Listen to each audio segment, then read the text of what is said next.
All right. Hello. Hello, everybody. All right, welcome in. Hold on a second. New studio. Again, we're still doing the new studio every day as we explore all the different options we have available here at the E-Gallery. This is the sex room. I'm just going to call it the sex room. It is a room. I wanted to see what it would be like before. Okay, long story short, some of you have been with the Rant. We do this every day, Monday through Friday, for 3 years. And you've remembered the many different studios. The Comfort Nest was originally, then there was the Compound Closet. That was the first, that was the second one. Then back to the Comfort Nest. Then we had the temporary location. And now here last week we debuted the new digs, the E-Gallery Studios here in beautiful Dallas's Design District, the new home of the Rant and Radio Misfits Dallas. Also our partners in achieving creative greatness, the good folks at ProPod Digital, propoddigital.com. That's Brandon and Lacey. You've heard me talk about them. They're awesome. All right, that's all the stuff we got going on here. So every day, at least the last few, I've been moving around to different locations, trying to try out different looks. I thought this would be a room, a good newsroom look. I was going to put the news on behind us, but it's not working. So, whatever. We're just going to have a blank screen. That's fine by me. Doesn't matter. All right, as I said, we do this every day, Monday through Friday at 12 p.m. What is it? It's me. It's a middle-aged narcissistic man ranting about all the day's current events, headlines, hot topics, gossip, whatever it is people are buzzing about today. I'm going to give it to you. I deliver it to you in what is known as a stream of consciousness performance. A rant, really. It's just a rant. But what it is it's an unhinged rant where certainly I am familiar with the stories that I will be discussing because I prep myself all morning long, reading these things and coming up with thoughts. But then I see them and starting, about 2 minutes ago or so, I will begin talking and I won't stop. I have nothing governing me. I have nothing. There's no filter. I can't say that. Whatever is next in my thought brain. That's a good one. Thought brain. Sometimes I say things like thought brain. Whatever it is, it's a stream of consciousness. So I'm not worried. You shouldn't be worried. Let's have fun. The chat room is a good place to come together. We've been hosting this chat room now, as I say, for 3 years. Let's say hi to our friends in the chat room. We've got Leslie. Hi. We got Byron. Losing the voice. Sorry. Barney's here. Peter's here. Cameron's here. Gee, I wonder if there's anything to talk about on today's show. Wonder what the big rant will get kicked off with today. Oh, I don't know. Maybe that I was right about something again. Look, I know what you're saying, Pugs. You say about 1,000 things a day. Every once in a while, something's going to come true. But big ones, you want to talk about the big ones. Yes, it was I who predicted on opening day of last year and maintained throughout the season that the Texas Rangers were going to win the World Series, and they did. That was me. It was me who told you that the Dallas Cowboys were not nearly as good as you people thought last year. That was me. And I hate to say it, but I told you the Mavs weren't ready. I said this Mavs team is not going to, and you guys were like, but, and I'm like, no, they're not ready. Sometimes I get my predictions right. And I predicted that there would be an open convention at the DNC. I predicted this a year ago. A year ago, I was saying there is no way that this man, President Joe Biden, can serve effectively another 4 years. I was right about that, too. We'll get into that. We'll get into all that. Oh, I got thoughts. I've been gestating thoughts on that whole situation for a long time. Today's the day we let them fly. Let's see here. Peter says, you get to paint the tapestry of the day. I love that. Look at that, being poetic. Peter, being poetic, that's great.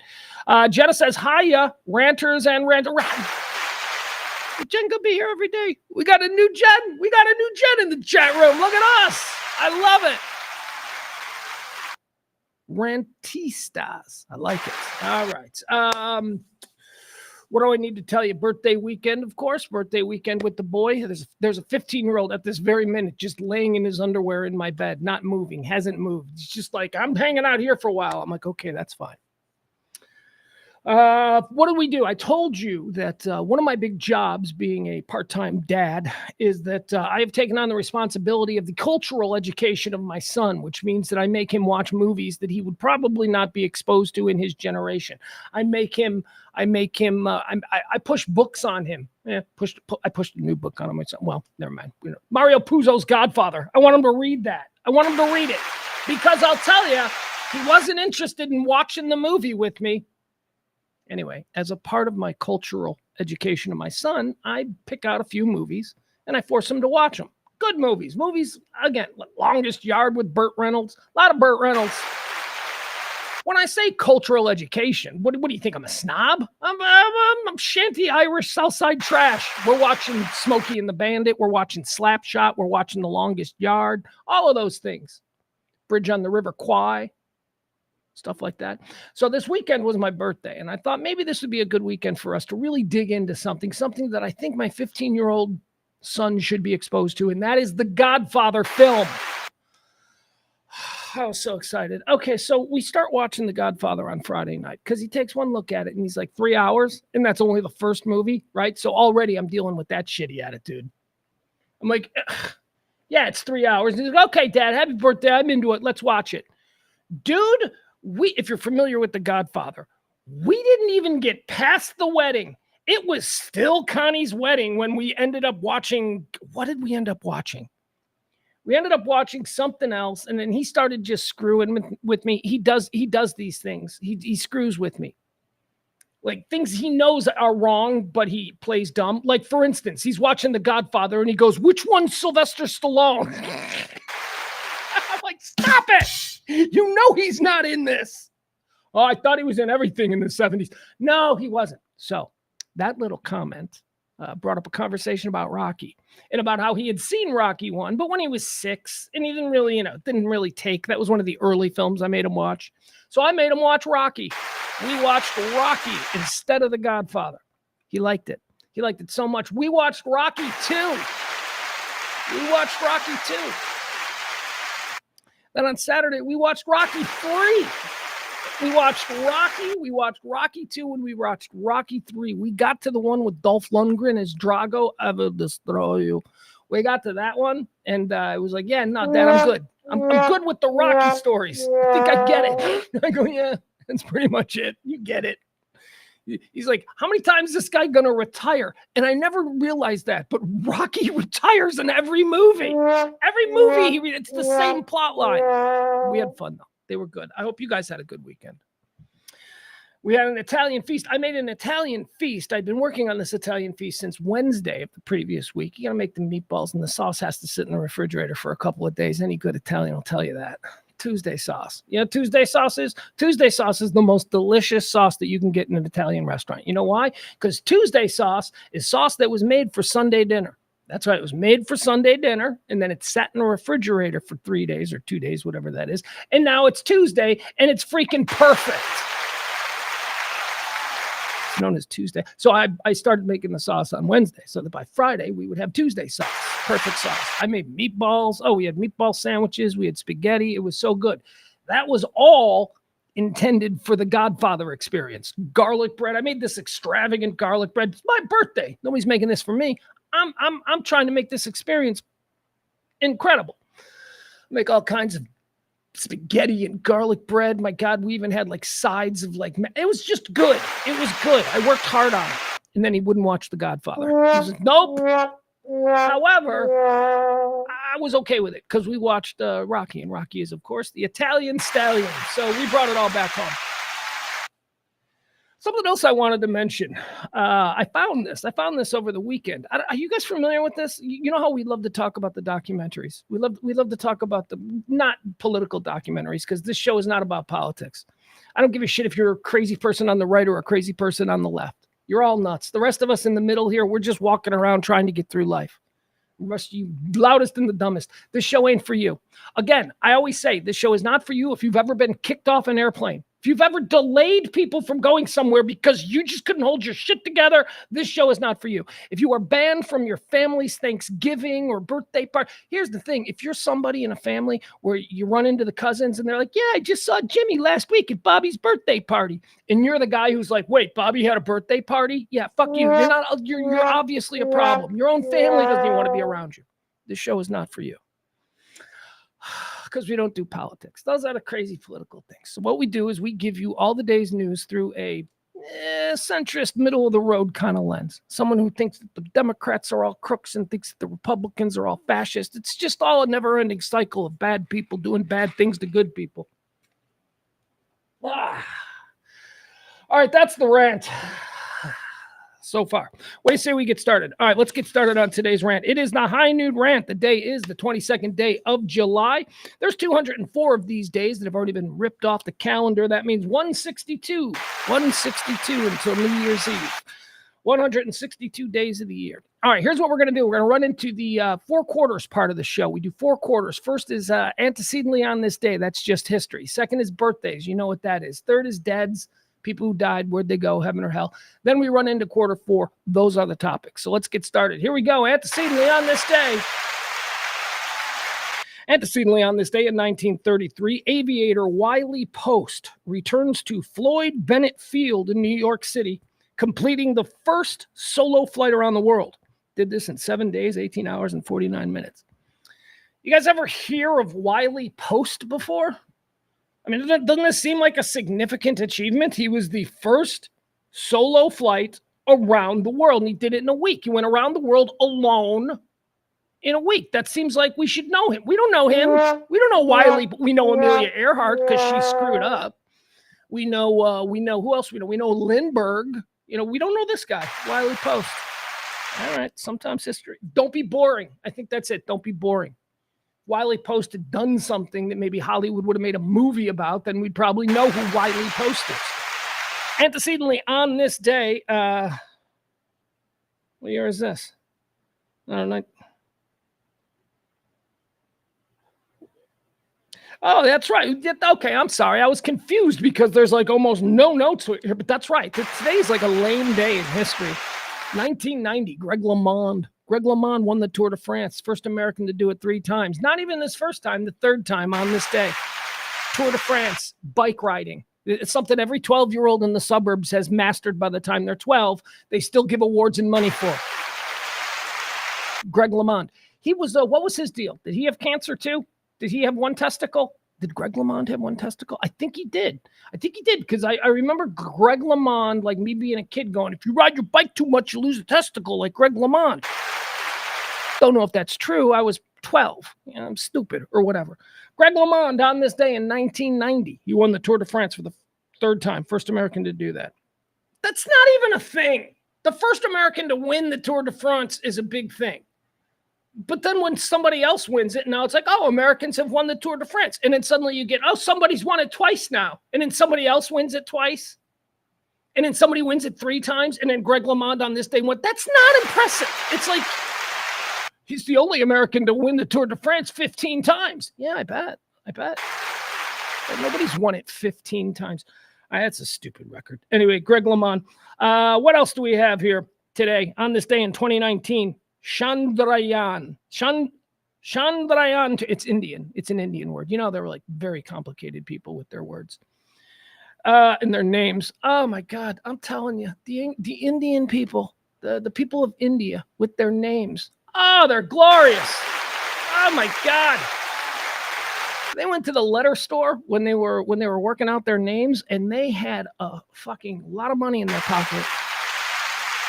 Because those Indian people, they got big, long names. They're cool. They're cool. They're pretty. They're big. I can't pronounce any of them, but they're all like this. Okay, so Chandrayaan, spelled Chandrayaan, 2. Number 2 at the end there. The Indian people, they went to the moon. They didn't land on it, but they sent something around the moon. So good for them. It was on this day in 2019. As developed by the Indian Space Research Organization, Chandrayaan-1 is launched from Dhawan Space Center. It consists of a lunar orbiter and also included the Vikram lander. Well, maybe they did land. I don't know. I don't know how they went down. Anyway, there you go. That's antecedently on this day. Not a very big day. Let's do birthdays. These people claim it's their birthday today. Let's decide if they're cool or not. What do you say? Born on this day, 1923, Bob Dole. He's cool. You know why? Because Norm Macdonald made him cool. I don't really. Bob Dole, he was just a dude. He was just like a politician my whole life growing up. I think he always, didn't he the guy, he always carried a pencil in his hand? He carried like a pencil in his hand. Like he always had, because I guess his arm, he was, dude, I mean, he was like, wasn't he like a fighter pilot in World War II? He got shut down. He lost his arm. And now he just always had, I don't know, whatever it was. Bob Dole, happy birthday. Ran for president, got waxed. Norm Macdonald played John Saturday Night Live. Very funny. One of the funniest Saturday Night Live sketches from that era was a Real World, an MTV Real World parody. Did you guys remember the Real World? Saturday Night Live did a Real World parody where they introduced the new roommates, and it was all like the typical Real World teenage Gen X roommate, whatever, man, that whole thing. And Bob Dole, Norm Macdonald as Bob Dole, was living in the Real World house. Very funny. If you find that on YouTube, enjoy. All right, birthdays. Bob Dole, good for him. Born on this day in 1940, Alex Trebek. He's dead now, but we like Alex Trebek. Pretty condescending to people when they got shit wrong. I mean, it would be all right, but he's got the answers. So what are you doing being condescending with the answers? He's one of those guys that like doesn't know it, but then he looks at it and he goes, "Oh yeah, I knew that." That's who Alex Trebek is. But we like him. He's good, and he's dead. Alex Trebek. Sometimes the stream of consciousness goes off the rails a little bit, and I say things like Alex Trebek. Alex Trebek, born on this day in the year 1940. Born on this day in the year 1941, George Clinton. George Clinton and the P-Funkers. I mean, they weren't all born on this day, but George Clinton was. So, George Clinton, whatever. I've seen George Clinton. George Clinton became popular in the 90s with white kids, with white suburban frat kids. I mean, George Clinton's career is in the 60s and in the 70s. And then in the 80s, he was like considered passe and nothing. But then for some reason in the 1990s, Gen X frat boys, specifically white Gen X frat boys, then re-embraced George Clinton. And he had a whole nother big run in the 1990s, and good for him. But, George Clinton's a genius. Is he? Is he a genius? I don't know. He had great musicians in his band. That is undeniable. But he just kind of weird, anyway. Point is this. Became familiar with George Clinton over the weekend because there is a new docuseries. I was about to tell you about this earlier in the show during the stream rant in the beginning there, but I stopped because I knew this birthday was coming up. There is a new documentary. You know how I love the music industry documentaries, not the political bullshit. There's a new document. I don't even know if it's new, honestly, but it's on Paramount Plus. Now I was trying to watch Rambo, and Paramount Plus, I think, had it, or at least I was led to believe they had it. I couldn't find it, but Paramount Plus had like a free subscription for a week. So I do that on Amazon Prime. If you have Amazon Prime, I'll take advantage of all the free subscriptions. Here's a little pro tip for you. All you got to do is you got to sign up for the free 7 day. They don't need your card because Amazon's already got your card. So they don't need that. All you got to do is sign up for the free 7 day subscription, right? So click it, and then it'll say you get a free 7 day subscription. And then because, you got to remember in 7 days to cancel the subscription, right? You don't want to do that. You don't have to. You can just cancel it right there, like 3 seconds after you get it. And then it'll say, "Are you sure you don't want the subscription?" And I'm like, "Yeah." And then they're like, "You can now watch for free until the end." So they give it to you anyways. Even if you're like, "Yep, I'm going to cancel it just so you know, so you can't charge my." Pro tip. I do that. I did it with Paramount. I did it with Paramount Plus. And they've got a new documentary series. George Clinton. Don't worry, I know where we are. George Clinton's birthday. They got a new documentary series on there called Lala. And it's a 4-part documentary series about Lollapalooza. And there's a good chunk of it that's about George Clinton and P-Funk and how Lollapalooza brought him to the white frat kid. It's really good. It's really interesting about how Lollapalooza began and what it is now and what they went through for a period of time between like 2000 and 2010, where it just wasn't cool and it was just a cash grab. And anyway, it's very interesting. What was something else that I saw? Perry Farrell. Perry Farrell, of course, of Jane's Addiction. Jane's Addiction started the Lollapalooza tour. Perry Farrell says that he knew it went bad. He knew that it had gotten away from him because the first 3-4 Lollapaloozas were great. And then you started to have the whole festival thing with Horde, Lilith, Warped. You started having all these other things, so it got watered down. Perry Farrell says something really interesting in the Lala documentary on Paramount Plus. He says, I knew that I had lost control of it when I stepped out on stage, looked into the crowd, and saw all the guys who were beating me up in high school. Oh! Yeah, you dork. You started to appeal to the bullies. Yeah. Anyway, George Clinton. He was a big part of Lollapalooza in the early days. George Clinton. And so was Ice-T. Body Count. I don't know if you remember that. It's really good. Paramount Plus. It's called Lala. Born on this day in 1941, George Clinton. Born on this day in 1946, Danny Glover. Danny Glover, another connection to Lala, the documentary. His son, Corey Glover, or is it Corin Glover? I don't know, whatever. He's the lead singer of Cult of Personality band. What's that? Living Color. That's right. At least I think. Maybe not. Anyway, Living Color was a part of Lollapalooza. Born on this day in 1940. I don't know. Maybe Danny Glover isn't the father of. I always thought he was. That was the rumor back in the 90s. But then I said it here, and I'm like, wait a second. That was like an unchecked rumor. I just went with believing that. I don't even know. I may have even conjured that. Is that true? Look it up. Thanks, chat room. Appreciate you. Born on this day in 1946, Paul Schrader. All right, so Paul Schrader, let me see this. Paul Schrader made a lot of good movies. I believe Paul Schrader made Rocky, but not really, because the person who made Rocky then walked away from it, and then I think Paul Schrader jumped in. But hold on, wait a second. Let me look at see what Paul Schrader did. I think he also did like Saturday Night Fever. Like I think he's good. I think Paul Schrader's a good movie guy. Let's see. I'm not prepared to do a Paul Schrader draft. Filmography, film. Okay, here we go. Oh my God! I should do a Paul Schrader draft. Oh my God. All right, Paul Schrader, born on this day. First of all, Taxi Driver. He did Taxi Driver. What? He did Hardcore. Hardcore.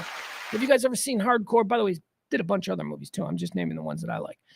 You ever seen Hardcore? Hardcore is George C. Scott as a dad who his daughter runs away. This is 1970s. His daughter runs away and gets involved in porno.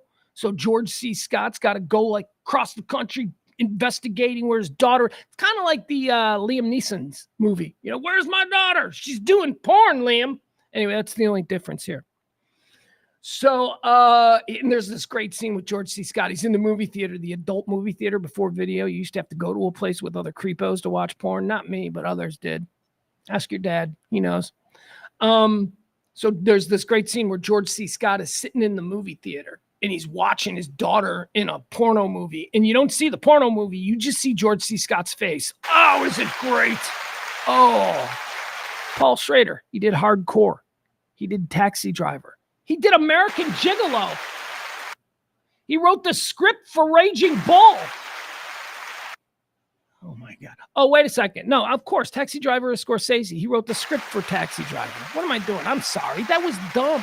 See, that's the stream of consciousness. You just go with shit. And I'm like, wait a second. Taxi Driver was written by Paul Schrader. Directed by Martin Scorsese. Hardcore, on the other hand, Hardcore was absolutely written and directed by Paul Schrader. American Gigolo, written and directed by Paul Schrader. Raging Bull, written by Paul Schrader, directed by Martin Scorsese. All right, what else do we got here? What other movies? Last Temptation of Christ, he wrote the script for that. Whatever. Am I missing anything? It looks like he wrote most of Martin Scorsese's films. All right, there you go. Paul Schrader, happy birthday. I guess we can say. I like him. He's cool. I really didn't give him all that credit because I was trying to get to this guy. Born on this day in 1947, one of my favorite people in the history of comedy, Albert Brooks. Love Albert Brooks. Terrific HBO documentary about Albert Brooks. I would love to expose my son. I exposed my son to the Albert Brooks documentary, but he was like, yeah, okay, great, Dad. Another unfunny old guy that now I have to like know about. That is a bad attitude, young man. Like, I want him to watch Modern Romance. Like, I want my son to see Modern Romance. But here's the thing. He's got to have his heart stomped on first. Otherwise, that movie doesn't really resonate unless you've been absolutely heartbroken. You have no idea how to appreciate Albert Brooks's masterpiece, Modern Romance. Happy birthday, Albert Brooks. He's one of my all-time favorites. Born on this day in 1947, a guy who used to listen to my radio show. Yeah, apparently he liked it. Don Henley. Don Henley is born on this day in 1947. Don Henley, the Eagles. Yeah, I was friends with his cook. He used to live somewhere around here. I still did. He had a place in Highland Park, and then he's got a ranch somewhere. Anyway, apparently my friend, or not a friend, he was a friend of a girl I was dating. He was a chef, like an executive chef, and he used to work for Don Henley. And he said that every morning when he would get in there in the morning, he would have his radio on in the kitchen, and he would put on our show, Pugs and Kelly, and he would listen to it in the kitchen. He said every morning Don Henley would come down, and he'd have his coffee, and he'd be sitting there, and he'd listen to the show, and he'd laugh. And anyway, I took that as Don Henley is a huge fan, and he loves me. I'm going with that because it makes me feel better. God, come on, there's a pattern here. I mean, like, Kim Kardashian, my best friend, because she explained to me about salsa, so we're best friends now. Maybe I'm extrapolating a little bit much from a chance encounter and a kind interaction. I don't know. Kim K and I are best friends. All right, happy birthday to the great Don Henley. Born on this day in 1947. Born on this day in 1955. Willem Dafoe. I like the whole Willem Dafoe, Dennis Leary, Christopher Walken thing. You ever get a picture of the three of those guys all together? That's some real Hollywood clone factory bullshit right there. Happy birthday to Willem Dafoe. William Dafoe is one of the uglies, one of the sickly six. I always mention the six guys who are allowed to be ugly in Hollywood. Willem Dafoe is one of them. He's also allowed to have a stupid name. His name isn't William, it's Willem. That's wrong, but whatever. He's already ugly, so they're like, let's go with it and make him a star. Remember Shrinky Dinks? Do you remember Shrinky Dinks? Like, you put them in the oven, and sometimes, they'd get big. They were like little things in the 70s. You put them on a cookie tray, and you put them in the oven, and they'd expand. They were just something stupid for kids. But sometimes if you left them in too long, they got weird. That's like when you look at a picture of Dennis Leary, Willem Dafoe, and Christopher Walken. When you look at them all together, it looks like the different stages of Shrinky Dinks. That's how I would put it. Born on this day in 1962, a guy we lost earlier this year. I think I memorialized him to great extent. His name, Steve Albini, great music producer. Worked with Nirvana, was incredibly important in the Chicago scene that brought everybody from, I don't know. Let's start with Liz Phair, Smashing Pumpkins, all the way through Stabbing Westward. What's that other band, the heavy one? I don't know. I can't remember him. Fall Out Boy, another one. Steve Albini, the great Steve Albini. Would have had a birthday today. Born on this day in 1962. He died just a couple months ago. Born on this day in 1964, David Spade. I like David Spade. Seems like a dick. He seems like that character, seems like that's a little bit too close to who he is instinctively. David Spade having a birthday today. Born on this day in 1964. I don't like him. Best thing about you was Chris Farley. Best thing about you died in 1997, Spade. Born on this day in 1972. Happy birthday, Keyshawn Johnson. Let me tell you something about Keyshawn Johnson. My goodness. I love Keyshawn Johnson as a radio sports talker. Keyshawn Johnson does good radio sports talk. I enjoy him. He takes no bullshit. He seems to be completely honest about everything. He's funny. I like him. Hated him. When he was a player, oh my God, Keyshawn Johnson represented everything that I thought was awful and broken about the modern athlete. He was so bad that there is actually a phrase now in the NFL about Keyshawn. You get Keyshawned now in the NFL. That's where a team is just, so tired of your antics. Seems like the only teams Seems like only wide receivers get Keyshawned, but maybe that's because I bet you there's some cornerbacks out there who will eventually get Keyshawned. And didn't AB get Keyshawned? Antonio Brown? Yeah. Who else got Keyshawned? I don't know. That's where a team is just like, man, you're good, but God, you're a headache. Get the fuck out. That's getting Keyshawned. Born on this day in 1972, Keyshawn Johnson, really a good sports radio guy. Born on this day in 1992, as well as Keyshawn was 72. Born on this day in 92. You know, I've ranted about this. You know, I tell you about Only Murders in the Building, about how I think that's just a boring show. That's like a show. That's a show that boring people think is excellent TV. It's like, okay. Steve Martin and Martin Short. I love these guys, but come on, man. They're doing the same thing. I get it. I've seen it. I don't need... The only good thing about that, to me, is Selena Gomez. Selena Gomez. I didn't know her from anybody. And then I watched like the first couple episodes of Only Murders in the Building, and I'm like, oh, that's Selena Gomez. Oh, I like Selena Gomez. She's cute. I like her energy. I like the way she dresses. She was wearing a puffy coat with an orange hat in one episode, and I'm like, that's adorable. I'm now a Selena Gomez fan.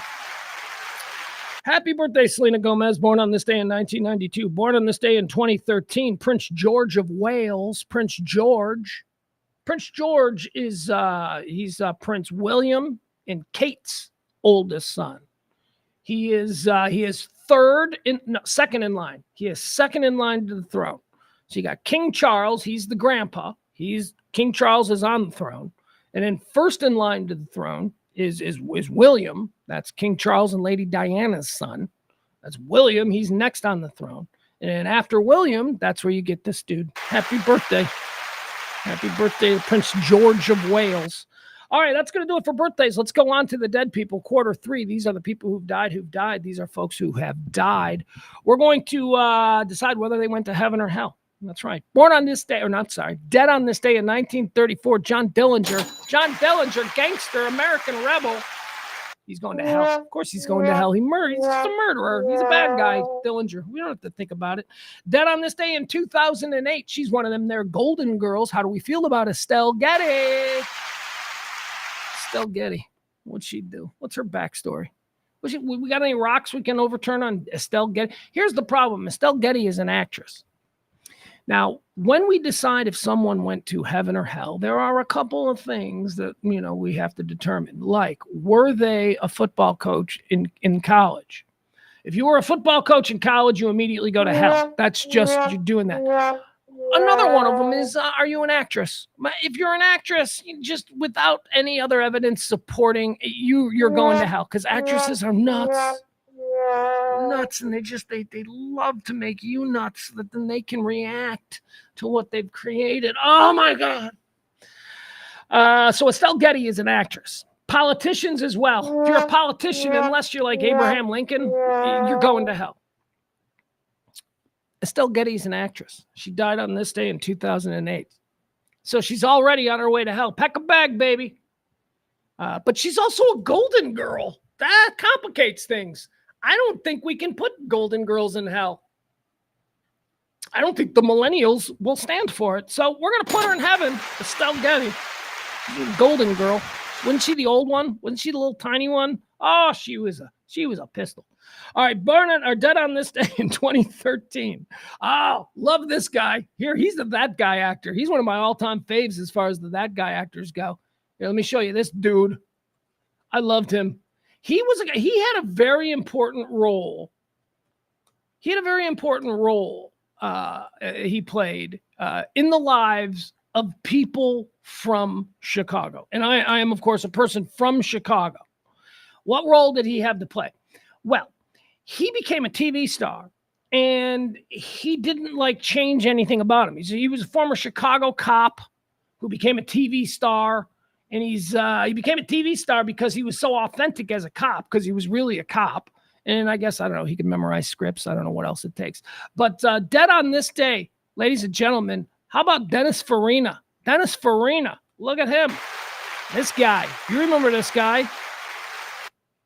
Wait, what's going on? How do I make it? No, I don't like that one. Why can't I? Yeah, this one. Yeah, there I am. All right, Dennis Farina, look at him. Now, I told you he played a very important role to the lives of people in Chicago. And you want to know why? Because until Dennis Farina showed up on TV, nobody in Chicago thought they had an accent. Nobody. Then Dennis Farina shows up and he's like, hey, what's going on over here? Hey, I'm a cop. I'm a Chicago cop, and this is how I talk. People in Chicago were like, why is he talking so funny? And other people in Chicago were like, you don't realize you have an accent? I ain't got no accent. Yeah, you got an accent. Dennis Farina. Beautiful.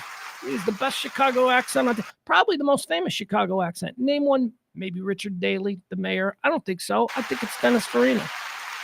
The best Chicago accent ever. And he's a great that guy actor. And he is absolutely going to heaven. Love that dude. Probably a piece of shit. I don't know. He's a guy. I think, from what I understand, he was a cop, but he had some... He had a couple of, let's just put it this way. He was happy to get out of the Chicago Police Department and become an actor. Because, maybe he's looking at him for some stuffs. Maybe he's getting into some stuffs over by there. I don't know. Dennis Farina, happy birthday to him. All right, that's going to do it. Those are the first 3 quarters in today's show. Look at us. We are whipping through. It is time to get into all the hot topics, current events, headlines, all the shit that people are squawking about today. But first, I want to remind you how this show runs. Help us out. We run on your tips, your gratuities, anything that you can do to keep this kind of talk radio going. What kind of talk radio is it? Well, I'll tell you. It's kind of talk radio that doesn't follow corporate lines. We don't talk about things we're told to talk about. We don't adhere to any singular political perspective. We're not trying to propagandize a population with any kind of, political intent. Nothing like that. I hate politics. We do talk about the world, and unfortunately, because of the way the world works, politics does creep in there. So let's go. If you support that kind of talk, by the way, I keep dwelling, because this kind of talk doesn't get, on the radio. I'm not going to follow any lines. I'm a crazy person. I'm just going to tell you what I think about shit. You call me a fascist. You call me a libtard, whatever. I'm all over the road. Let's get into it. Let's talk about the big news. Hey, I wonder what the big news story is today. What do you think? Well, of course, we're going to talk about the CrowdStrike global outage that we're all still doing. Now, come on. What are you, stupid? That's not the big story. Let me see here. Do I even need notes? You know what? I don't even need notes for this. All right, forget about it. Let's just talk about Biden. All right. Thank God. Thank God. Oh, Pugs, what do you mean? Thank God. I've been complaining for a year now that these two cannot face off against each other again. This is nonsense. I want both of them gone. One down, one to go. That's how I look at it. All right, JD. Let's get JD. Let's elevate JD up there. Anyway, that's probably not going to happen. But, oh, man. I went through some things emotionally. Now, I'll explain why. I'm very happy about this. It has nothing to do with me thinking that, now Trump's going to run away with it, or thinking that, now the Dems are going to be able to put together. No, it's nothing like that. I just didn't think Biden was going to be able to do another 4 years. And I, until very recently, I thought that Biden was probably going to win in a squeaker. I figured that Biden was probably going to win within the margin of error, just like in 2020. But then some things happened. Like the debate happened. And I'm like, this fucking guy, no way. So, I had to the Dems, these idiot Dems, they better not, we're going to do the right thing and we're going to let the old man finish. No, that ain't the right thing to do. If you Dems want to try and win this thing, your down ballot is going to be atrocious. You're going to lose the House. You're going to lose the Senate. Oh, my God. That's what I'm saying. From time to time, I like to pretend like I'm a political strategist, a consultant for hire, if you will. So the debate happened. And I'm like, okay, never mind. This is not, I assumed that Trump was going to go up by 10. He didn't in the weeks that followed, but whatever. After the debate, of course, that's when the chorus of he needs to step down started coming from people of influence. Not everybody of influence, but some people. Biden was defiant the whole time. He's like, I'm staying in it. I'm in it to win it. And all that kind of shit, right? And I brought you those stories every day. We talked about it. We watched this thing develop. And the whole time I kept saying, nah, he's out, man. You can't run. It's not going to happen. It's going to be an open convention. It's going to be an open convention. And we're still not there yet. What we are is we're at a different process with the convention, but we will have an open convention, I promise you.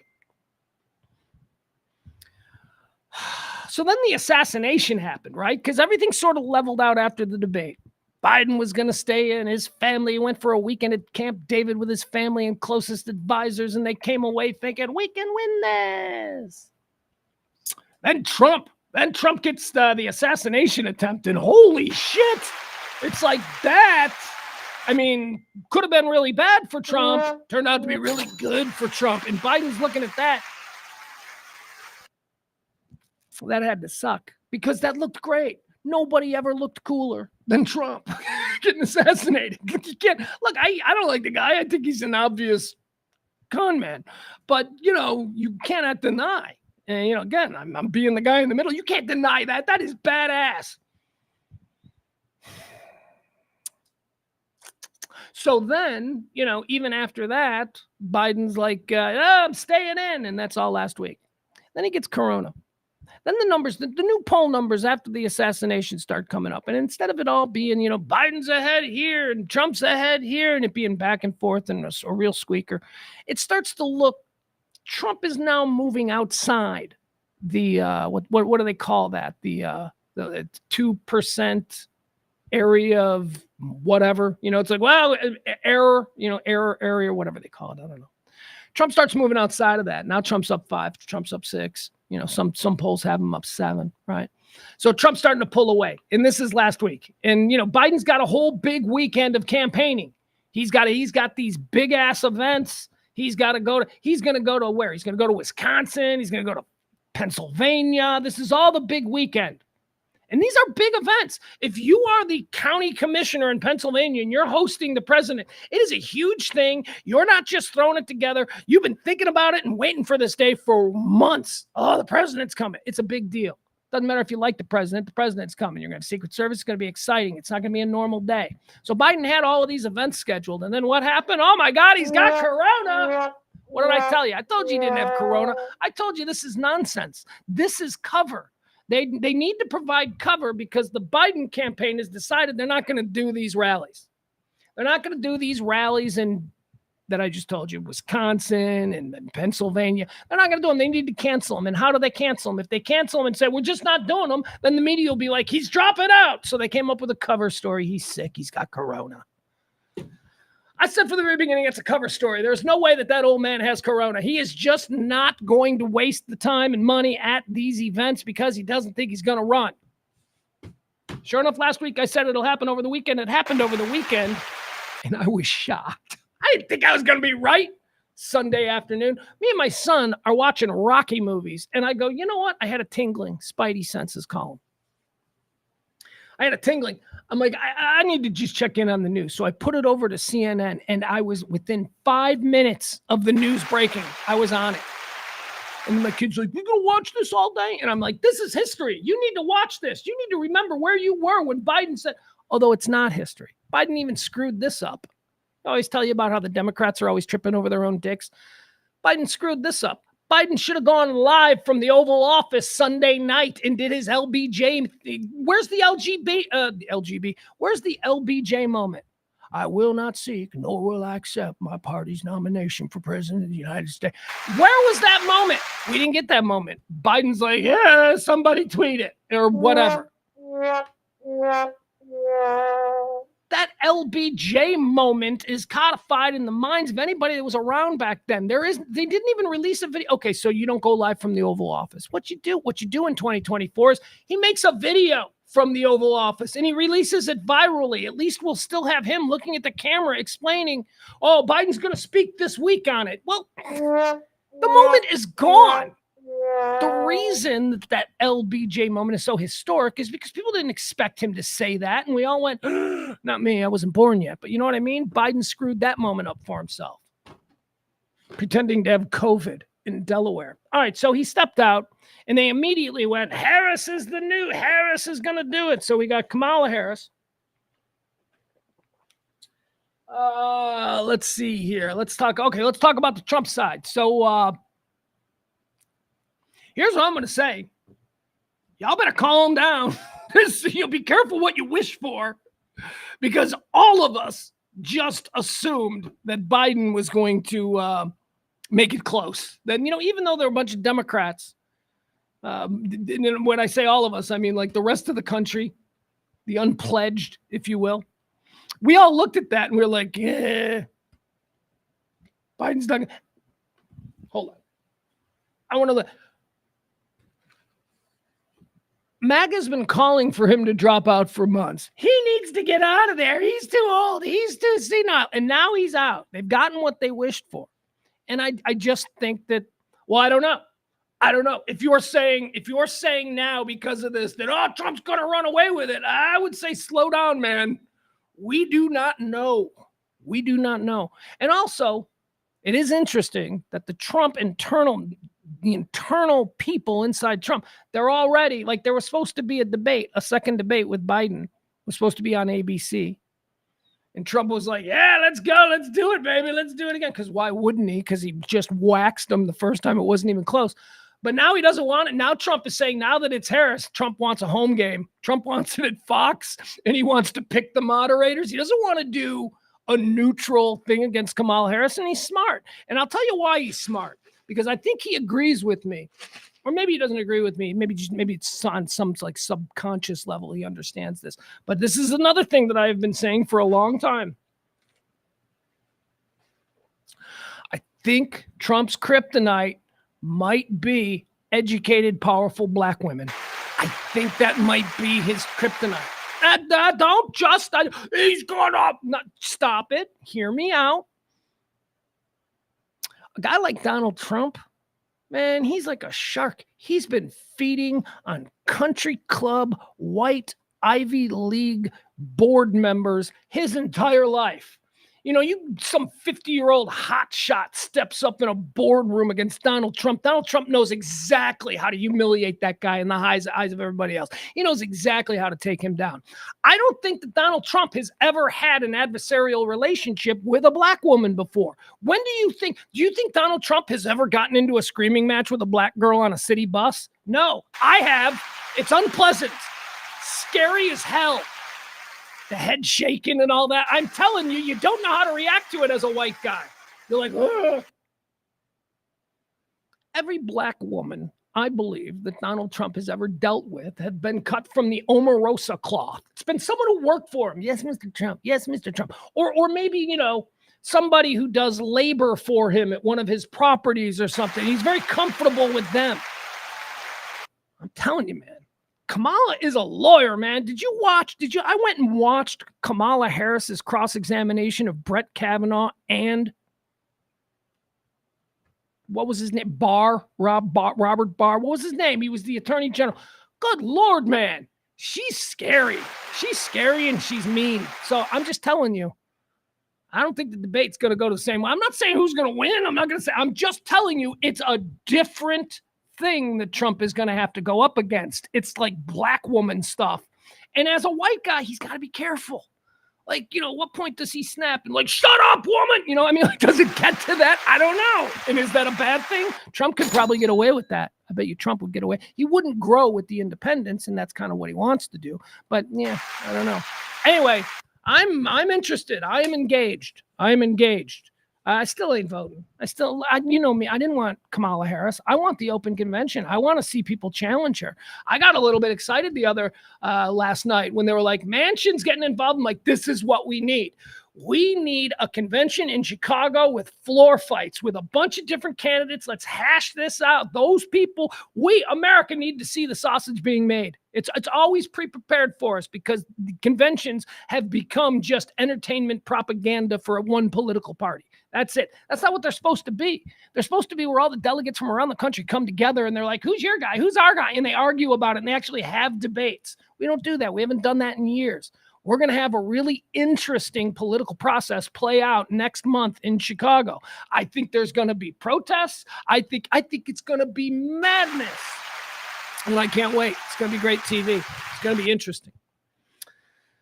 The RNC last week was a big old bore. Why? Because they knew their guy. It was just all like Trump rally. It was just a big Trump thing. That's cool. There was nothing. We weren't going to be shocked by anything. I mean, we were shocked by Hulk Hogan and stuff like that, but that's it. It was like boring TV. The Democrats are going to be nuts. They're going to be talking shit. People are going to be fighting. There's going to be shoving. It's going to be nuts. Anyway, At the end of the day, I don't think it should be Kamala Harris, and I don't think it should be Kamala Harris because I think that they've had 4 years, and by they, I mean the opposition. They've had 4 years to create the national narrative of Kamala Harris. And I'm not just talking about a narrative of what the engaged think Kamala Harris is. I'm talking about just normal people who aren't even interested in politics. I mean, it's like she's been Hillary Clinton.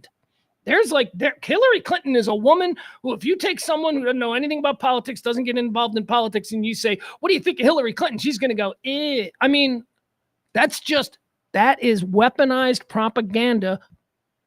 And the media has been great at that over the years. The right particularly. They've absolutely ruined Hillary Clinton. What are you saying? She's a good person? No, I'm not saying that. I think if you know me, you know I'm not saying that. What I'm saying is she's not nearly as evil as you people have seemed to. She's just a bullshit politician, man. She's just somebody who grabbed for the brass ring. Oh, she's the worst. She babies and lizard people and child pornography and pizza houses. I don't know. It's weird. People are weird. They've done that to Kamala. So I'm like, what are you guys going to run Kamala for? What you should do in a short run, because it's only going to be 2 months, 2.5 months after the convention. In a short run, you gotta put up an unknown. You got to put up an unknown who looks good, who you need somebody who others can project what they want onto. And in a couple of months, I don't know. I mean, the right-wing media machine is really strong. So if there's anything, they'll find it and they'll put it out there. But they won't have the years of nonstop narrative driving that they did with like Kamala Harris. It's been 4 years of her being an absolute incompetent blowjob queen. She slept her way to the top. You know, she doesn't do anything. Worst voice president ever. It's been 4 years of that. And I'm not saying it's true. I'm saying it's the perception. So you don't need that. I'd get somebody new. I'd get somebody absolutely, clean slate. You know me, I like Andy Bashir, but I like Andy Bashir at the top of the ticket. I heard that yesterday. He's one of the leading candidates to be the vice president for Kamala Harris. Andy Bashir is the governor, 2-term governor of Kentucky. He's a Democratic governor in a deep red state, and they love him. Because he works, he knows how to fucking talk to people. He's a decent dude. I like Andy Bashir. Not as vice president for Kamala Harris. Are you kidding me? He brings nothing to the table. As vice president, Andy Bashir, the governor of Kentucky, won't even deliver Kentucky. He's not going to deliver his own state as vice president. Andy Bashir's appeal is at the top of the ticket and how people in Wyoming might vote. And his appeal is more national. At the top of a ticket. He can get, I think, middle people to vote. People who don't know who he is. He's a good guy. He's a very good politician. I actually like him. I've read a whole lot about him since I first started going, Andy Bashir. But he can't be a vice president. He brings nothing to the table. He brings nothing as Kamala's vice president. Here's who's going to be vice president. I'm ready to say it now. I mean, I think this is not, oh, you're so brilliant, Pugs. Really, did you put this together? It's going to be Josh Shapiro. It's going to be Josh Shapiro. It's going to be Kamala Harris and Josh Shapiro. And that is formidable because Josh Shapiro will probably deliver Pennsylvania, which is a very important state. It's a very important state. He's popular there. People like him. He's Jewish. Here's the other thing. Josh Shapiro as vice president, as the first executive office holder in the United States to be Jewish. That's going to be huge in the Jewish community. And right now, the Jewish community is falling away from the Democrats because of the idiots on the far left who are like, Gaza, they're not terrorists. Those people. You put Josh Shapiro on the ticket as vice president. Oh, my God. Shapiro, a heartbeat away. No, so that's a good mix. He's going to deliver. Josh Shapiro will deliver Pennsylvania, and he'll turn out the Jewish vote for this particular ticket, which is important because there's some concern about the Jewish vote. And also Kamala at the top, the black vote. I don't know, man. I don't know. I think that without the dead weight of Joe Biden, I think that there are a lot of options that clever political strategists can probably come up with. And this is going to be an interesting race. We've now got an interesting race instead of that awful thing that we had before. Who am I supporting? I have no idea. Don't be stupid. Well, I know I'm not supporting Trump, but I don't even know if I don't know. You know, I'm one of these people that may not vote. Give me a reason to vote. Give me something to get excited about, because here's all I know. I ain't voting for Trump. Here's what I did love. Did you see the Aaron Sorkin story? I like this one. I like Aaron Sorkin. He's a crazy liberal, but I like his writing. He's good. He writes dialogue like nobody. He is such a great writer of dialogue. Anyway, Aaron Sorkin, yesterday afternoon, I think this was in the New Yorker or something like that, he penned an op-ed calling for Joe Biden to step down. This is yesterday afternoon, before Biden stepped down, like a couple hours before. So he pens this this story, this article about how Biden needs to step down and that the Democrats at their convention need to nominate Mitt Romney. The Dems need to nominate Mitt Romney. They're like, oh, that'll never happen. And I'm like, well, that'd be my vote. I would give that vote. I would vote for, if Mitt Romney was drafted by the Democrats. I mean, I guess it doesn't matter who the VP is, but if Mitt Romney, I'd vote for Mitt Romney, a boring dude in a suit who was one, you know, he's a Republican, but also he doesn't seem like a crazy Republican. He seems like somebody who can be negotiated with.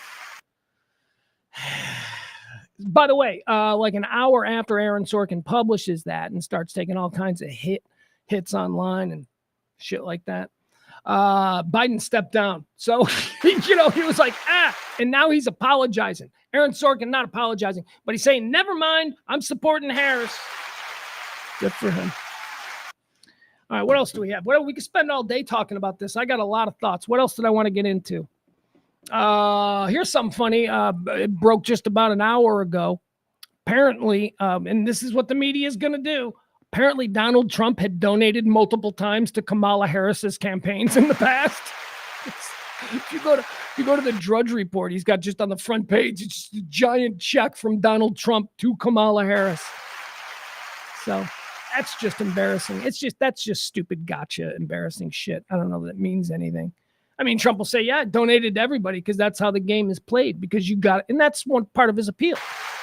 And he pulls back the curtain on all the bullshit that we've all suspected.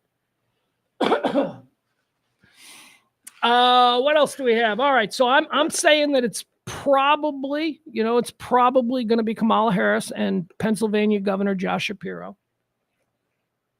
There was some talk last night, saw this percolating around last night, that Illinois Governor J.B. Pritzker was going to make his move, that he saw this as an opportunity to make his move. Who is J.B. Pritzker? J.B. Pritzker is like a 2-term, maybe 3-term at this point, I don't know, governor of Illinois. Big giant fat guy. He's a big fat guy, but jovial, like that, like that. He's like people, he seems like a friendly guy, but he's not, because he's a billionaire. He's a billionaire piece of garbage. His family owns the Hyatt Regency hotel chain, and they also own a bunch of Hollywood production studios. Like his sister, like Dee Pritzker or something. Dude, watch every movie that wins an Academy Award. You'll see executive produced by Dee Pritzker. Anyway, that's the deep pockets of this political family, the Pritzkers in Illinois. So there was talk last night that JB was he's going to declare. He's like, you know what? We need a Midwestern guy who can.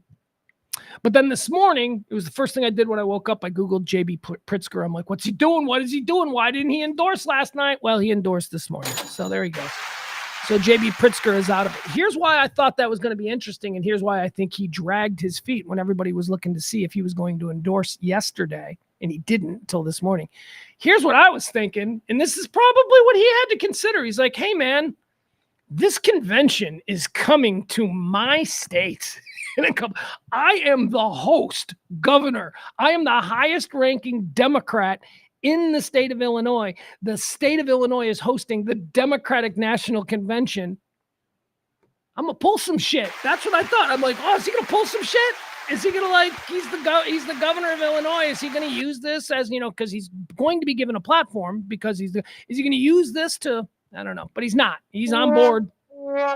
JB Pritzker, probably looking for some kind of a, appointment. Should he decide not to be, probably wants to be like, I don't know, Commerce Secretary, something like that. I'd rather be governor of a state, though, I think.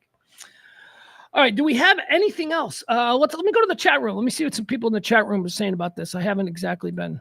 Oh, I'm sorry. Boom. There we go. We got to meld the chat room. You guys are mad. I'm sure you guys are mad. Let's see.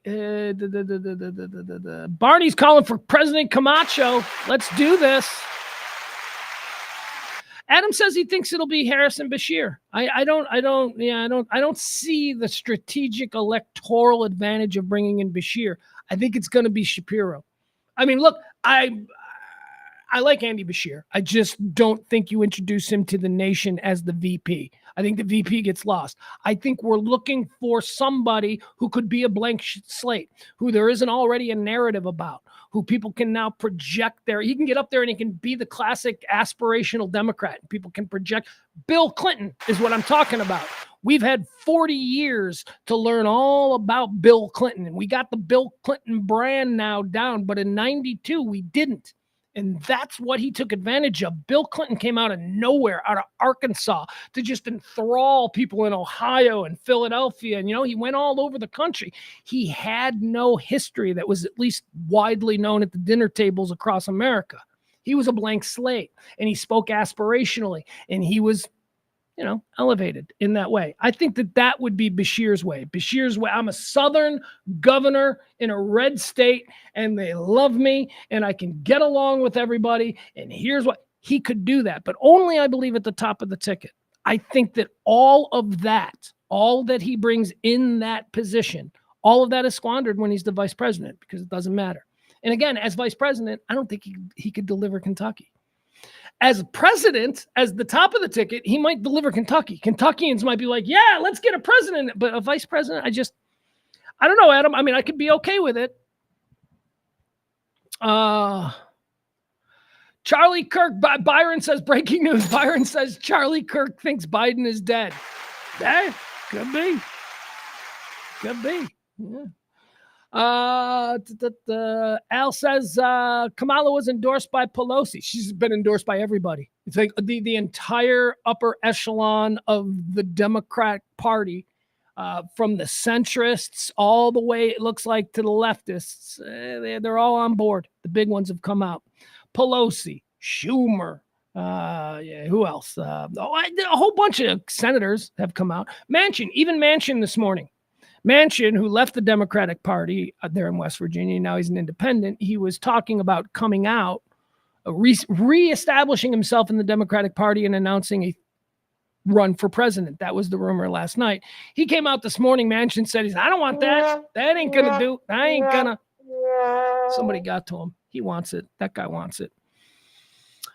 Peter says all of them are sucking up. Yeah, that's exactly it. Look, there are a lot of people, there are a lot of Dems out there who think that Kamala is going to crush Trump. Now, I know that is not what the MAGA world thinks, but you have to understand that both of these groups are operating inside a bubble.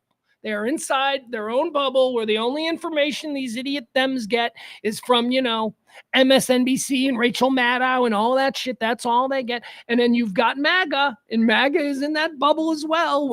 Look, man, you MAGA people, you couldn't conceive that he could have lost last time. Meanwhile, I'm kind of in the middle he's going to lose. I go, he's going to lose. He's going to lose like he did against Hillary. He's going to lose the popular vote. But the bubble had you going, no way. Like the day before election day, I worked with a guy named Bob. I like Bob. Day before election day last time, Bob was like, you guys, you have no idea. It's going to be like a massive, we're going to crush. And then he lost. And I came in the next day. I'm like, what happened, Bob? He's like, oh, it's not over. Because remember, it took a bunch of days. And then finally on Saturday is when they certified it. Went from like Tuesday to Saturday. And on Saturday, I'm like, well, Bob. And he's like, oh, I was all stolen. Well, yeah, stolen because you lost. That's why. I can't live like that. I can't live like people with people like that. So the bubbles, the Democrats, their bubble, they're thinking, this is it. All the blue hairs and all the alphabet people, the LGBTQ, XRYZ, they're all going to come out and it's going to be a glorious Munchkin land type experience. I don't know about that either. But the left thinks that they're on now. They think that Kamala, let's ride. I don't know. I told you, man, last night I went and I watched a whole bunch of her stuff on YouTube where she was a senator and she was cross-examining people. She's a fucking scary bitch. She is a scary bitch. Watch the shit that she did to Supreme Court Justice Kavanaugh. I'm telling you, white country club men do not know how to handle a black female prosecutor. They just don't. It's just something that is just not in their wheelhouse. Now, another dude in a preppy sweater walking in, arguing about where he parked his Jaguar. Yeah, Trump, people like that, they can destroy that fool. But a black woman walks in and is like, which one of you fools? They don't know how to react to that. It's kryptonite. Kamala could very well be Trump kryptonite. But so far, the only guy I've heard that I'd vote for is Romney. That's it. That's it. I'd vote for Romney. I'm still out. I'm still out on this. We'll see. I am predicting an open convention. I'm predicting absolute mayhem. All right, let's move on now. Well, if anything else comes up with that, although I can't imagine anything will, we'll get back to it. What else are people talking about? Secret Service, that Cheetos lady, Cheetle. What's her name? Linda, Shelley, Abigail Cheetle. She's the head of the Secret Service. She went in front of Congress today. She's in front of it right now. They're grilling her. Oh, maybe it's over. I don't know. It was on the TV behind me before we signed on. She's trying to explain herself about what happened there in Butler, Pennsylvania 2 weekends ago when some dude climbed on a roof like 20 yards away from Trump and tried to take his head off. Thankfully, the dude was incompetent and he completely shit the bed.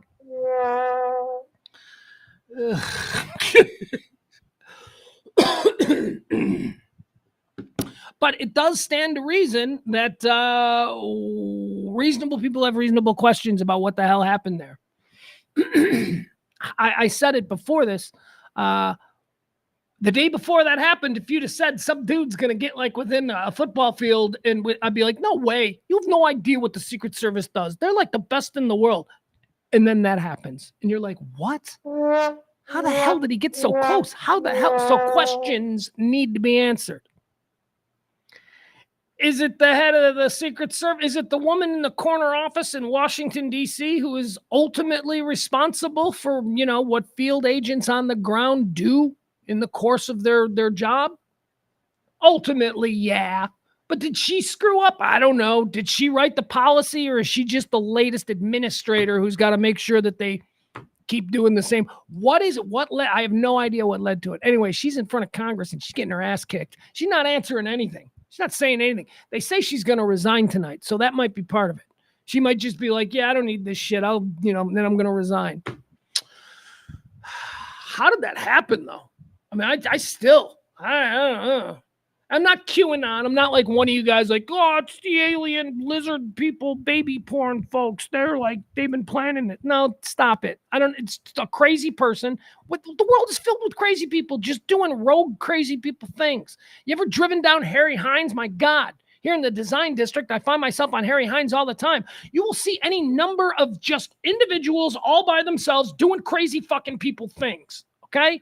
Now they're unarmed. They can't afford a gun or anything like that. But see what I mean? People are fucking nuts. I think he was just a crazy dude. No, it has to do with Zelensky and the Israeli. I don't know. Shut up. Stop it. You're not that smart. Stop it. But here's the other thing about that. Here's what, if I was a senator, like if I was a senator or a congressman, or I don't know who she's in front of. I don't know if she's in front of the Congress I don't know if she's in front of the upper or the lower house. I don't know. She's talking to people. They're yelling at her.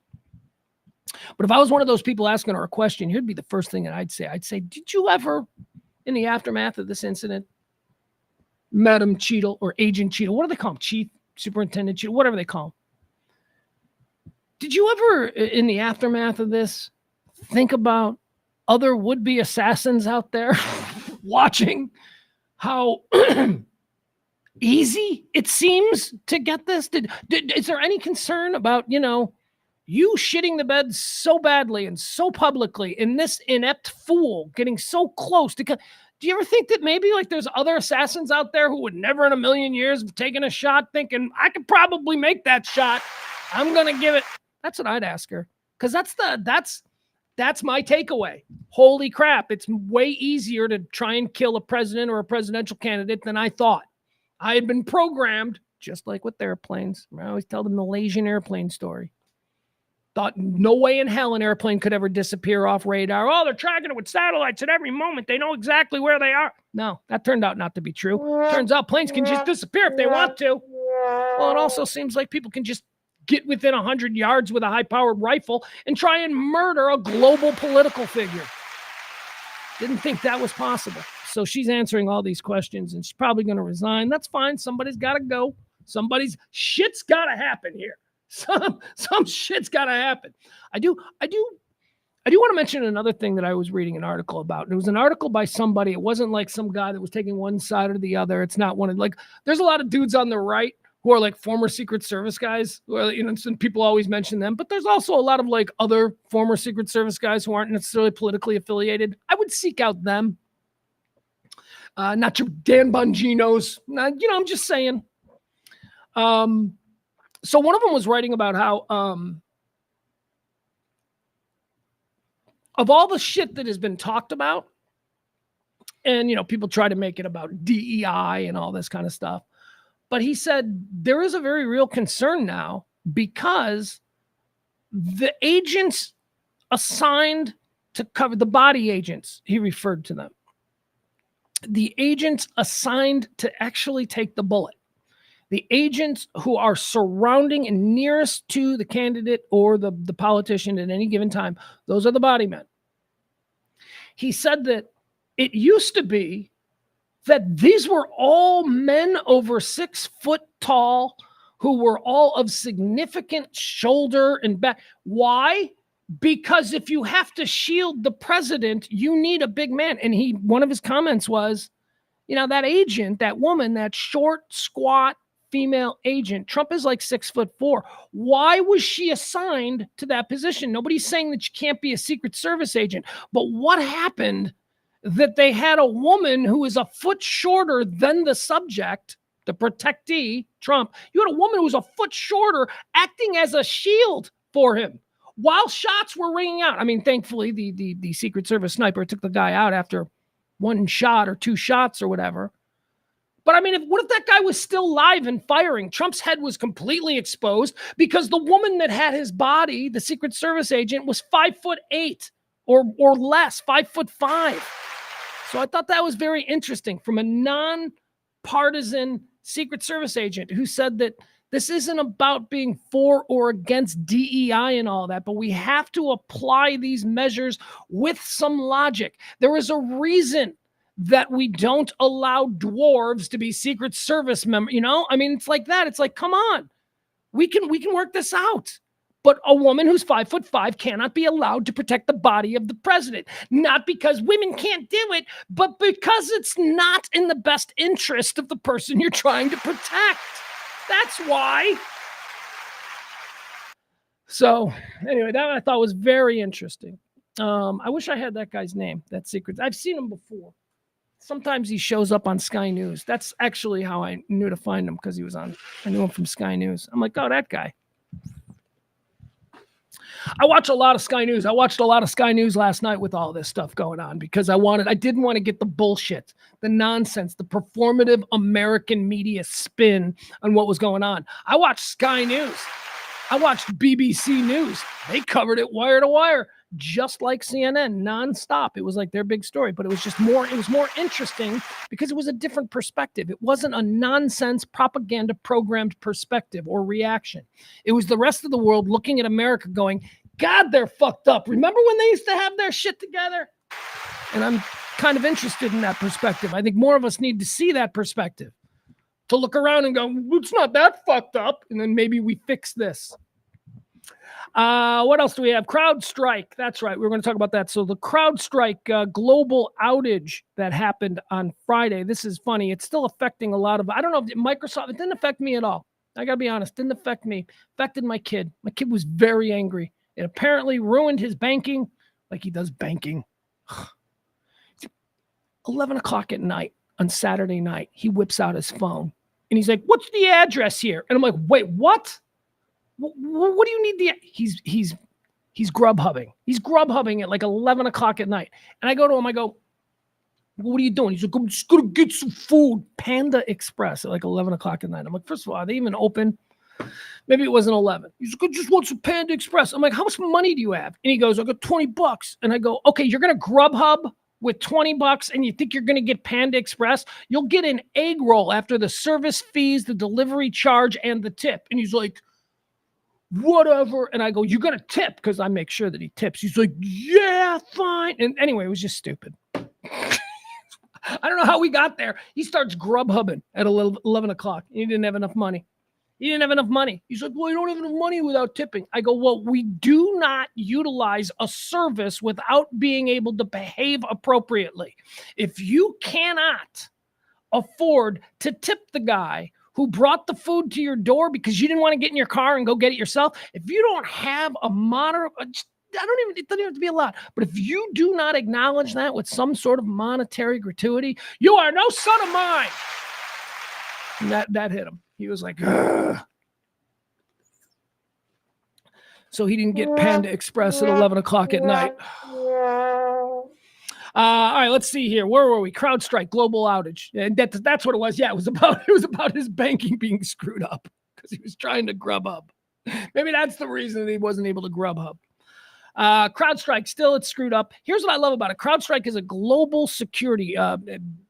Basically, they take major contracts. They have federal contracts with the United States government. They have global contracts with other governments. They basically insure against these government entities being hacked. They provide all kinds of internet security services. And then on Friday, it looks like they got hacked. Although it looks like that, because that's not what they're saying. What they're saying is, nope, they came right out immediately on Friday. Nope, not a hack. It was us. It was all us. We did it. We dick tripped. We own gold. We screwed it up. It was us. We were putting up the latest in security protocols, and during the upload, there was a digit that got sideways with the widget spectrum, and all of a sudden, the flibberty jibs are all out of whack. That's what they said. They claimed it was their mistake that they did it. You know why they did that? Because the world's leading global security expert can't come out and go, we got hacked. They can't. So we don't know. We don't know what happened. I think they got hacked. And they can't admit that. Now, even saying what they did say, which was, oh, no, it was us. We uploaded with an update and it was not right. That's what they said. And even saying that, they still went down. They dropped 10%. 10%, I think, is what it was on Friday.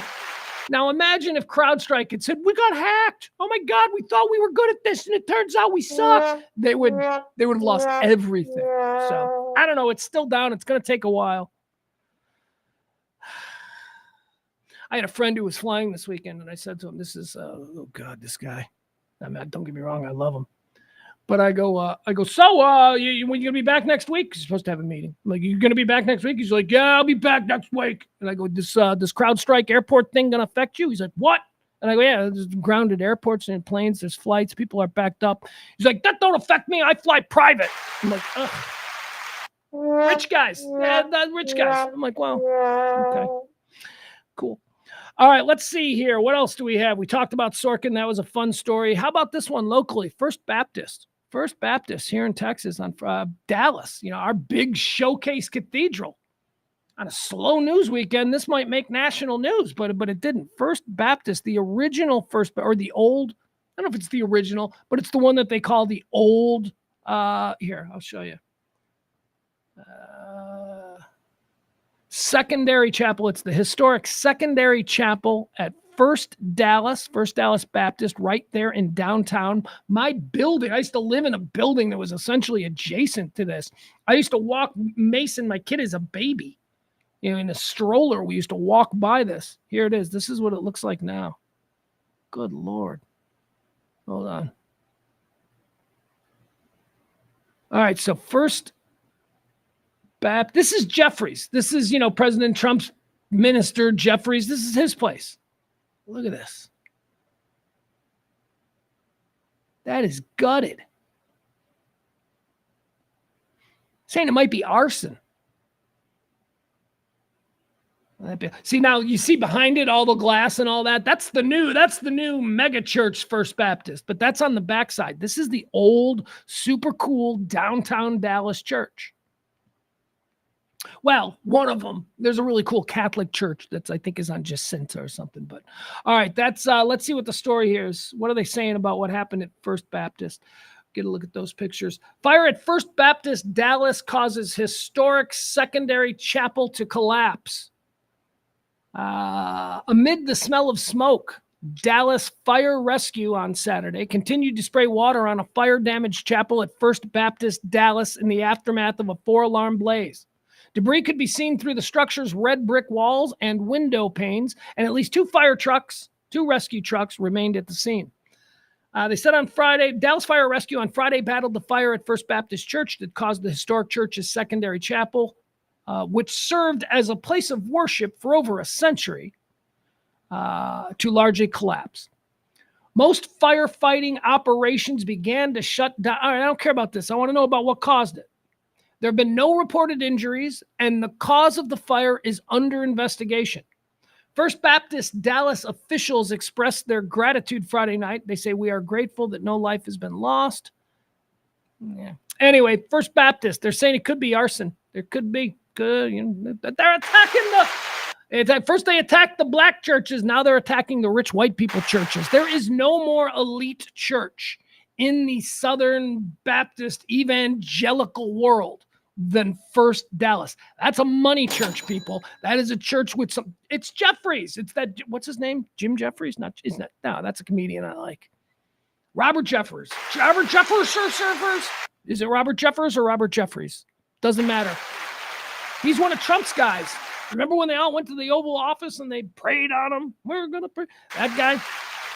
Yeah, this isn't like a poor neighborhood church, is my point. This is like a super connected, and they think it could be arson. So we'll see. Here's some more good news locally. Alamo Draft House. Remember the sad news a couple of months ago when they announced that they were closing all their locations? Well, guess what? That ain't the case no more. They are reopening them. The Alamo Draft House has announced reopening dates for all 5 of their North Texas theaters. So let's see here. Alamo says that the 5 locations will be back and better than ever with upgrades like new screens and projectors. Our number one goal throughout this difficult period has been to do right by the former teammates and get back to providing the exceptional cinema experience our guests deserve. Now, I love the Alamo Draft House, so this is good. Now, what happened here was Alamo Draft House, they went out of business. And if you'd been to an Alamo Draft House in the past, year or so, you've noticed a bit sketchy. It's fallen on. It's not as nice, not as cool as it once was. A little bit funky, if you will. It seems like, it's kind of shitty. Chairs with rips in it. You could see the duct tape on the screen, or there was like a tear in the screen. Anyway, it wasn't great. And they went out of business because of it. Because then we all went, "Oh, that's so sad. We love Alamo Draft House." And somebody, I forgot who it was. We reported the story on it a couple of weeks ago. Somebody swooped in and they said, "Nah, I'll buy it." And now they're back and they're going to be better. So that's good because we all love the Alamo Draft House. Here's a story out of California. A Chinese woman, and I think samurais are Japanese, but she's a Chinese woman, but they're calling her the samurai of the suburbs. Let me show you this video. This shit's nuts. Just leave this up. You guys will love this. This is in Simi Valley. Is it in Simi Valley or something? All right. So this lady. I'll pause it. We don't need the music. Here we go. Let's pull it back. Oh, you see this chick? All right. She gets out of her. Looks like she gets out of her car. She gets out of her car. She starts walking in the street. Now, she's got a thing. See it between her legs? See how she's got her legs and then there's like a thing. She's got a samurai sword. She out there killing people. With samurai sword. Her legs are covered in blood. It's crazy. Let's watch this. Here we go. Samurai of the suburbs. All right, look at her. Look at, see, she's got the sword. Look at, see, her legs are all covered in blood. And now she seems to have, where'd she put the sword? Yep, she's waving somebody down. It looks like maybe that's a cop. This woman just like killed somebody with a samurai sword and then like injured 2 others. Now there's a story here, as you probably imagine. All right, I'll give you the story. Here you go while you watch that. So here's what she did. This was a domestic. This was apparently a woman found her husband cheating on her. And, well, I'll give you the story. We'll find out what exactly it is. A woman was stabbed to death in California, with media reports saying she was attacked with a samurai sword. The fatal incident took place around 3:30 p.m. Thursday in San Dimas, a city in Los Angeles County. San Dimas, what do we know about San Dimas? Bill and Ted. Bill and Ted's Excellent Adventure. That's where they're from, San Dimas. The victim was pronounced deceased at the scene, police said, adding that the remaining parties were transported to a local hospital where they're in stable condition. So 2 people went to the hospital. They're in stable condition. 1 person dead. Authorities did not specify how many people were involved in the incident. However, KTLA-5 reported 3 people, including the deceased, were involved in the incident. No arrests have been made. No arrests? I guess context. I guess, did she use the samurai? Did she take the samurai sword away from somebody who was trying to use it on her? Why no arrests? Let's see here. The victim was pronounced deceased. No arrests have been made, the sheriff's department said Friday, adding an investigation into the incident is ongoing and no further information is available at this time. However, media reports say, in fact, KTLA-5 reported that a domestic dispute is what sparked the samurai-style sword attack between 2 women at a residence in San Dimas. The reason behind the dispute is not yet known. When police arrived at the scene, they encountered a woman on the street. That's what we're seeing. They encountered a woman on the street with blood on her legs and an arm holding a sword. Upon seeing the police, she laid down the object and directed authorities towards the residence where the deceased and other people were. All right, there you have it. Chicks are crazy. Chicks are crazy, man. Killed a woman. Because, this is, that thing that I always say about dudes. Dudes are so stupid. It's like, a dude's out there, he's getting cheated on, his girlfriend. He's like, I love you, Brittany. And Brittany's out there with Brad. He's like, what are you doing hooking up with Brad? And then that dude, he's like, I'm going to go kick Brad's ass. What are you kicking Brad's ass for? Brad didn't do nothing. It's your woman who's stepping out. She's the one. Brad did not betray you. Brad did not betray you in any way, shape, or form. The chick betrayed you. She betrayed you. So let's work this through your little peanut head. Why are you now starting a fight with Brad? Because your girlfriend is a 2-timer? I never understood that. Anyway, same thing here. It looks like a woman found her husband cheating with another woman, and she samurai'd to death the woman. I don't get it. I don't understand that. I guess what? Because you can't hit a woman? Okay, how about you don't hit anybody? How about you just buck up and go, oh, life is hard, instead of like totally letting your ego ruin your life, because you're going to kill somebody, you're going to go to jail. Control yourself. She 2-timed you. She wanted to have sex with him more than she wanted to have sex with you. Deal with it. Go away. You don't have to kill anybody. You big dummy. You big emotional infant. Control yourself. That's the samurai of the suburbs. All right, guys, sad news for big fans of Disney characters. Did you guys know that Liver Lips is going away? Liver Lips. Who the hell is Liver Lips? Liver Lips McGraw. This was a character. I'll show you who Liver Lips is. So Disney is discontinuing, or actually rebranding, a character that apparently has been around since like the days of old Steamboat Willie or whatever, the old days of Disney. Liver Lips McGraw. Here, this is Liver Lips. There's not a lot of, he doesn't get a lot of.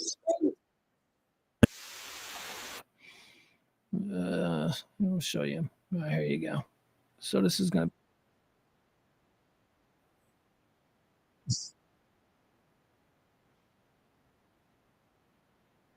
All right, here you go. This is Liver Lips.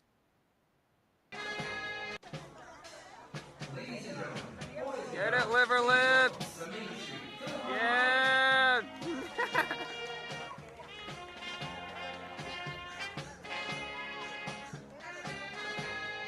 All right, there you go. That's Liver Lips McGraw. Liver Lips McGraw. He's a Disney character I've never heard of. They're changing his name. His name is now going to be Romeo McGraw. Romeo McGraw. Now, why are they changing his name? Oh, God. We're changing his name because liver lips is hurtful to people struggling with alcoholism. Yep, that's what it is. Can't call this Disney character liver lips anymore because some alcoholic might be like, oh, they're making fun of me, because apparently back in like 1910, somebody who was an alkie was referred to as liver lips. We haven't used that slur in probably 80 years, but Disney, because they're just trying so hard. Seriously, can you imagine it? They are. So now they're going to name him. Now he's Romeo. He used to be liver lips because the character, I don't think, has changed at all. He still looks like a drunk. Like, that's, I guess, the character. I'm just a big, dumb, drunk bear, right? That's hillbilly drunk bear. That's why he's called liver lips. They ain't changed the character. They're just calling him Romeo now. So now what? He's still liver lips, but now like 50% more rapiness. What, like Romeo? Now he's what? Now he's, well, do some inappropriate stuff with you. They're trying too hard. Leave the fucking character alone. Nobody in 2024 who's an alcoholic is going, I can't get out of bed because my life has no meaning because I went to Disney and they had a character named Liver Lips. And then I had to look up what Liver Lips meant, and it meant an alcoholic, and now I feel attacked. Oh, get over yourself, you big pussies. I hate Disney. I mean, I like Disney, but I hate Disney. They're buying everything. And they're just such pussies. Yes, I'm sorry, we can't have Liver Lips McGraw anymore at our theme parks because Disney has changed the name of one of its decades-old characters after being deemed offensive and derogatory. Following a 7-month refurbishment at Disney World, Liver Lips McGraw did not make a return on the Country Bear Jamboree attraction. The attraction first opened its doors back in 1971, featuring 18 bears performing old country songs.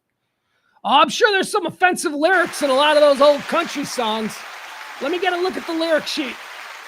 Start some trouble for you, Disney. Bunch of pussies. You guys crumble. All you got to do is go, I'm offended.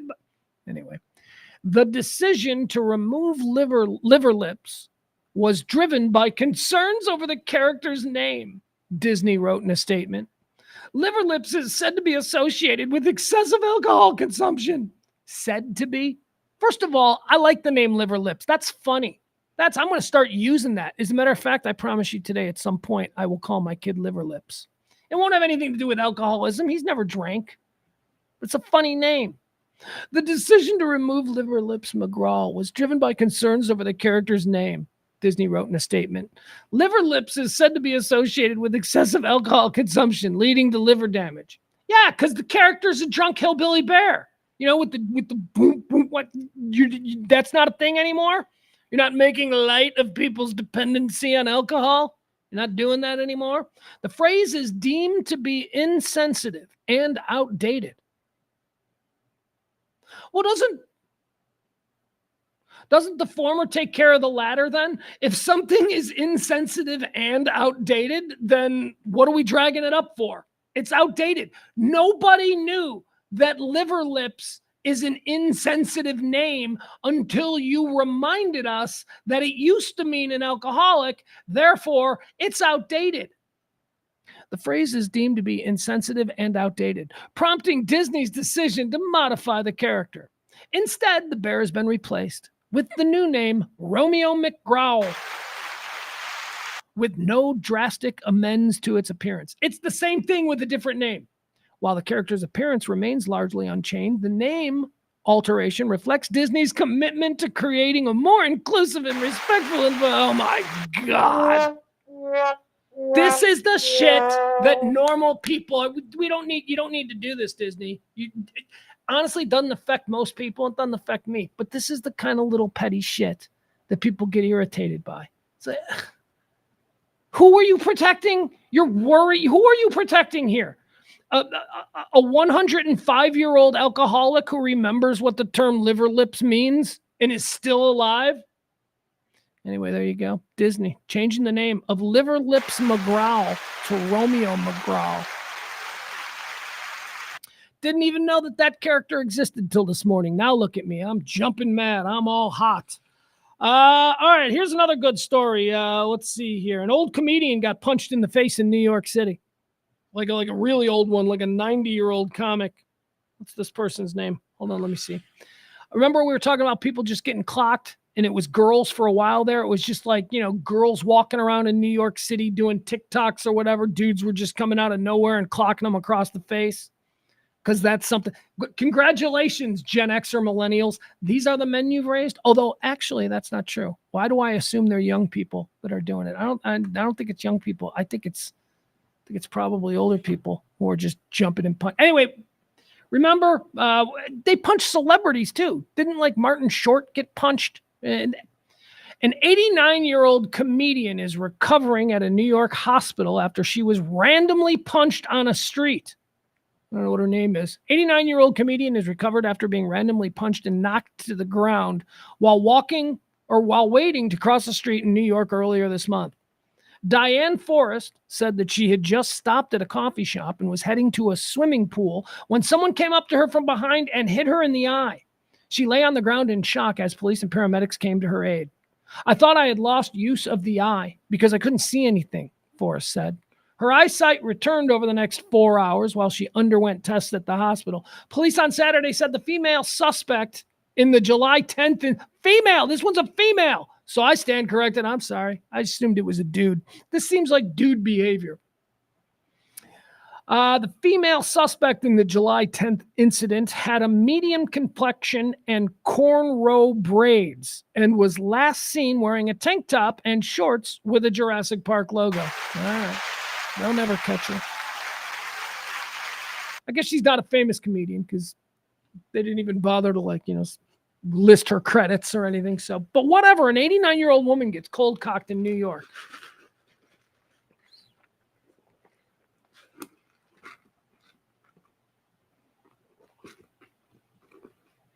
Hold on. I hate these red straws. I hate these big gulp red straws. They always break. 7-Eleven, you need to put better quality straws. They break, and then you got a hole, and you can't get the right suction, and it's just not good. All right, let's see here. What else do we have? Liver lips. There's another one I wanted to talk about today. We did liver lips. We did, Team USA versus South Sudan. Did you see this over the weekend? Team USA, Olympic basketball. They almost got their ass beat by South Sudan, a team they should have.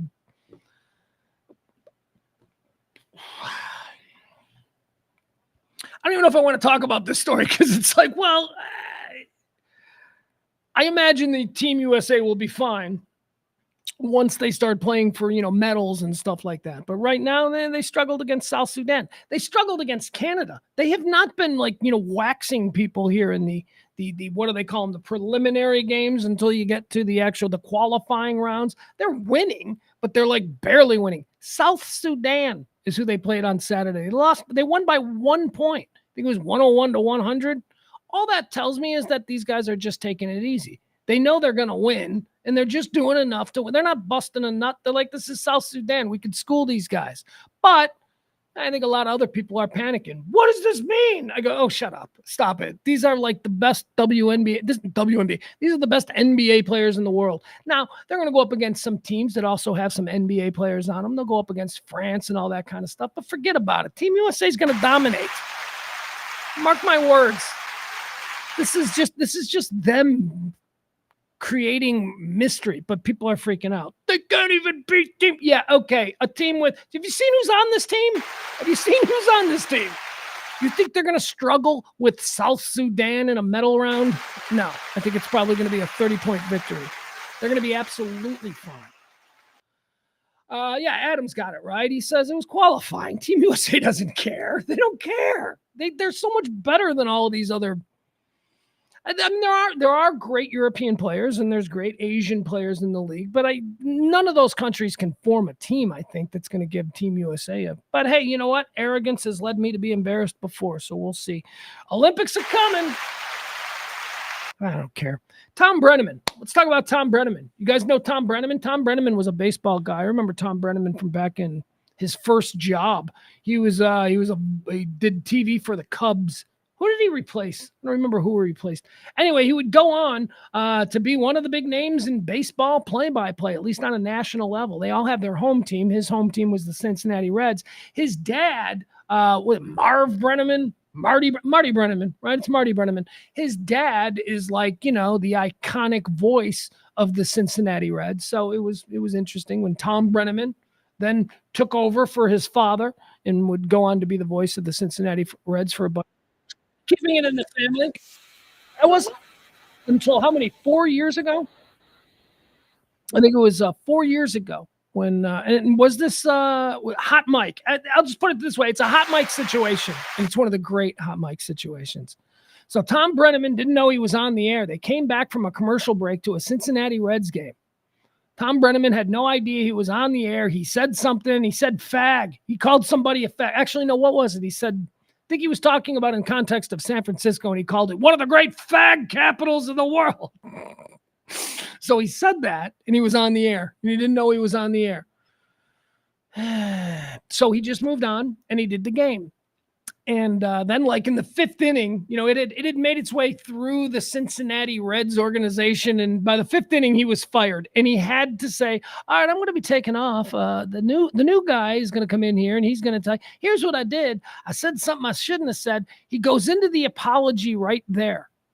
Tom Brenneman, ever the pro, giving the apology, the heartfelt apology, while also calling a home run shot. It's like one of the greatest apologies.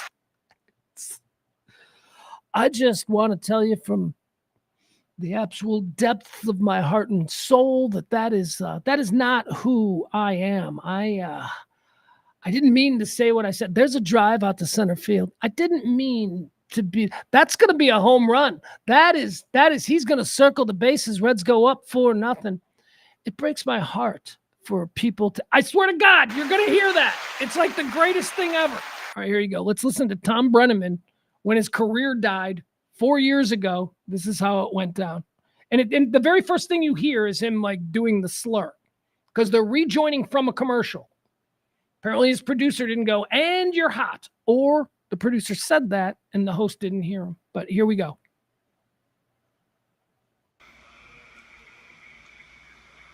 Fag capitals of the world. Hold on. Or the fag capitals of the world. Reds Live, the pregame show presented by Ray St. Clair Roofing. 3-0 ball game with the Reds in front of the Royals. We go to the top half of the fifth inning. Castellanos to lead things. All right, here you go. This is brilliant, practiced technical broadcasting. This is Tom Brenneman. The dude is great. Things off. Jim Day's going to be taking us the rest of the way through this game as Holland takes over on the mound. I made a comment earlier tonight that I guess went out over the air that I am deeply ashamed of. If I have hurt anyone out there, I can't tell you how much I say from the bottom of my heart. I'm so very, very sorry. I pride myself and think of myself as a man of faith. As there's a drive in a deep left field by Castellanos, it will be a home run. And so that'll make it a 4-0 ball game. I pride myself on being a man of faith. There's a drive Castellanos going to. And think of myself as a man of faith. As there's a drive in a deep left field by Castellanos, it will be a home run. And so that'll make it a 4-0 ball game. I don't know if I'm going to be putting on this headset again. I don't know if it's going to be for the Reds. I don't know if it's going to be for my bosses at Fox. I want to apologize for the people who signed my paycheck for the Reds, for Fox Sports Ohio. I love that. I love that. He wants to apologize to the people who signed his paycheck, not to the people who may have offended. Just this is grovel mode. He got screamed at by his boss, and he is scared shitless in this moment. Just kissing ass and carrying that water. For the people I work with, for anybody that I've offended here tonight, I can't begin to tell you how deeply sorry I am. That is not who I am and never has been. And I'd like to thank me. Now, I think I've used the word fag, which is the word that I've used it for comedic effect maybe 3 times in the last 5 years. It's a word we used to say. It's a word that I, as kids, everything was, that's so gay, you're such a fag. It didn't have anything to do with one's sexual orientation. Although as I matured, I can see how that could be offensive. So whatever. So we walk away with it. Anyway, I don't use that word conversationally and with any sort of familiarity. He obviously does. He got caught on I wouldn't be anywhere near a microphone and even think to say that word or the N word or whatever, because microphones, you big dummy. So now he's groveling because he's a guy. And by the way, you heard how he said it. He said it like a tough guy too. Yeah, that's one of them fag capitals because they ain't real men like me. That was like the whole attitude of it. So he's a D-bag. He's a complete D-bag. He got caught. And, he's going out like a bitch. He's crying. He's like, I don't know if I'll ever work again. I want to apologize to the people who signed my paychecks. There we go. Maybe I could have some people that could back that up. I am very, very sorry, and I beg for your forgiveness. Yeah. Jim Day will take you the rest of the way home. All right, and there you go. And that was basically it for the career of Tom, spelled Thom, Thom Brennaman. Well, guess what? He got a new job. That's right. Tom Brennaman is back. It looks like CBS. Is it CBS Sports? Ex-MLB announcer Tom Brennaman returning to TV as a college football broadcaster 4 years after the hot mic slur. So he had to sit out for 4 years. That's fine. He sat out for 4 years. Now he's going to do like college football nobody cares about on the CW. Hey, he's good. He's good. He's a pro. He's slick. He's a legacy. His dad is a legend. Whatever. He sat out for 4 years because he just casually used the word fag. Ex-MLB broadcaster. By the way, I also don't know that that's necessarily the right punishment. It seems a bit extreme that a man would lose his income for 4 years because he's kind of a D-bag and talks like a D-bag, like, you a fag, but whatever. Some people do talk like that, and those people exist. Is our hatred for them, or I don't even have hatred for them, but is our disdain for them worth saying you can't earn a living for 4 years? I don't know. That seems a bit outsized of a punishment for somebody who's just said a stupid thing. But here we are. Brennaman will make his season debut on August 31st when Oregon State squares off against Idaho State. 60-year-old Brennaman has been sidelined from broadcasting since 2020 when he was caught using a homophobic slur by a hot mic during a broadcast in August. During an on-air apology, Brennaman went back into play-by-play mode as Nick Castellanos hit a home run. I consider myself a man of faith. There's a drive by Castellanos. Tom Brennaman, he's getting his shot. Good for him. Good for him. Pat, remember Pat O'Brien? Pat O'Brien, good for him. Pat O'Brien, he was like, he did sports. He did Entertainment Tonight. Everybody knew Pat O'Brien. And then he did a bunch of coke and got drunk at a bar and left a voice message for some chick. He's like, let's do some coke and get some prostitutes. Very humiliating. Very, very telling about who Pat O'Brien was. And so for a period of time, they distanced themselves. Pat O'Brien went away. But now Pat O'Brien's back. I saw him doing something. I'm like, okay, good. He's getting work. Not me. I'm not getting work. The people who don't get work, the only person, seriously, who never came back? Me and Billy Bush.